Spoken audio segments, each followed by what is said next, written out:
Assalamualaikum warahmatullahi wabarakatuh. Salam sejahtera untuk kita semua. Kali ini saya ingin menjelaskan mengenai koordinasi data. Pengkoordinasian data. Tujuan pengkoordinasian data yaitu meringkas data mentah untuk tujuan analisis statistika, mengurangi masalah kompleksitas data dan menyajikan sifat-sifat data, memudahkan untuk perbandingan dan membuat kesimpulan tentang data, menyediakan informasi tentang hubungan antar elemen di dalam sekelompok data, memudahkan memisahkan elemen data ke dalam kelompok yang sama dan mengkelompokkan berdasarkan kesamaan dan ketidaksamaan elemen tersebut. Yang pertama di sini ada rata-rata hitung atau arithmetic mean. Rata-rata hitung merupakan nilai pusat yang paling dikenal dan paling banyak digunakan. Rata-rata hitung populasi dilambangkan seperti dengan mu. Sedangkan rata-rata hitung sampel dilambangkan dengan X bar. Mu sama dengan sigma N dikurang X ke I dibagi N atau populasi.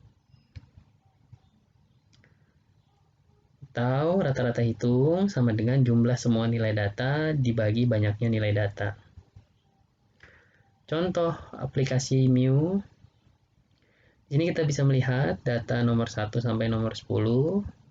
Ada nilai investasi, contohnya dari 50 sampai 61. Dari sini, yang pertama kita tinggal memasukkan data yang akan kita cari rata-ratanya. Mu sama dengan nilai jumlah investasi dibagi banyaknya data atau 10. Sehingga kita mendapatkan hasil rata-rata 62,3. Lalu ini merupakan contoh rata-rata data per kelompok. Data per kelompok kita bisa melihat di sini pada tabel. Kita bisa mencari nanti yang namanya lower, upper, midpoint, frekuensi, persen, frekuensi, dan persen. Ini kumulatifnya.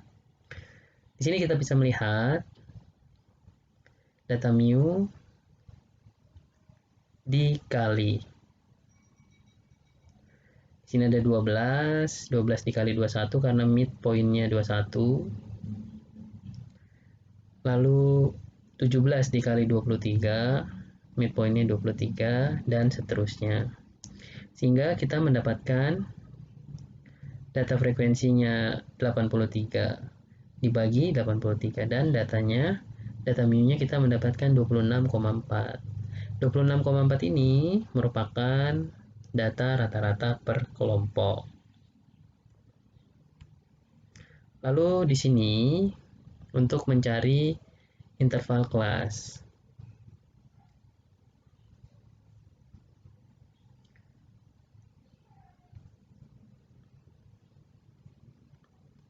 Kita sudah menemukan yang namanya sigma X-nya atau rata-rata keseluruhan. Kita bisa melihat di sini nilai tengahnya 15, frekuensinya 3, 15 dikali 3, 45, dan seterusnya. Lalu dijumlah, dan nanti jumlah ini tinggal dibagi 60. Sehingga kita mendapatkan rata-rata 65,92. Lalu selanjutnya median. Bagaimana kita mencari median? Median adalah nilai tengah dari titik pengamatan. Data yang tidak dikelompokkan sebagai berikut. Ini rumus untuk menentukan posisi median, N tambah 1 dibagi 2. Yang pertama, di sini kita harus mengurutkan data amatan. Ini kita sudah memiliki data, lalu kita urutkan menjadi seperti ini. Lalu yang kedua, menentukan posisi median. Banyaknya data, 20 ditambah 1 dibagi 2, sama dengan 10,5. Posisi mediannya 10,5. Lalu mencari nilai mediannya, kita di sini bisa melihat nilai tengahnya di sini 10 dan 11, yaitu 10,5 antara dua ini. Nilai mediannya 61. Lalu median berkelompok. Bagaimana cara menghitung median berkelompok. Di sini kita bisa melihat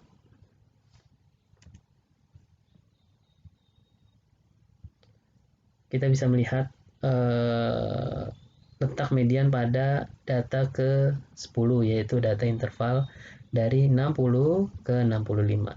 Sehingga di sini kita ada rumusnya, median sama dengan sigma xi ke f. Sigma xi ke f kita sudah mendapatkan di sini datanya dari 50 ke 55, yaitu midpoint-nya atau nilai tengahnya 53 dan frekuensinya 8. Dan kita mendapatkan 424, sehingga jumlah dari x dan dikali interval dikali frekuensi atau midpoint dikali frekuensi di sini mendapatkan 1216 dibagi frekuensi. Lalu nilai mediannya 60,8. Lalu mencari modus. Modus adalah nilai yang sering muncul atau nilai yang memiliki frekuensi terbesar dalam kumpulan data. Pada data yang tidak dikelompokkan, modus hanya menghitung frekuensi dari nilai pengamatan. Ya, modus sama dengan B1 ditambah D1 dibagi D1 ditambah D2 dikali interval. B1 itu batas bawah, D1 selisih frekuensi modus kelas sebelumnya, D2 selisih frekuensi antar kelas yang mengandung modus frekuensi kelas sesudahnya. Lalu I itu interval. Sini contohnya, data yang paling sering muncul adalah data interval 30 sampai dengan 31. Sehingga B130 B D1 18 dikurang 4, 18 dikurang nilai atasnya, D2 18 dikurang nilai bawahnya, dan tinggal dimasukkan ke dalam rumus. Modus sama dengan 30 ditambah 14 dibagi 14 ditambah 12 dikali 2. 2 ini intervalnya, sama dengan hasilnya 31. Selanjutnya, hubungan empiris antara nilai rata-rata, hitung median, dan modus. Ada 3 macam kurva distribusi data. 1. Jika nilai ketiganya hampir sama, maka kurva mendekati simetris. Jika modus kurang dari median, kurang dari rata-rata hitung, maka kurva miring ke kanan. Jika rata-rata hitung kurang dari median, kurang dari modus, maka kurva miring ke kiri. Nah, ini contohnya, bentuk distribusi rata-rata simetris. Artinya, min, median, dan modus berada di dalam satu garis. Misalkan di sini nilainya adalah 50, di sini 51, di sini 52. Atau sama-sama semuanya 50.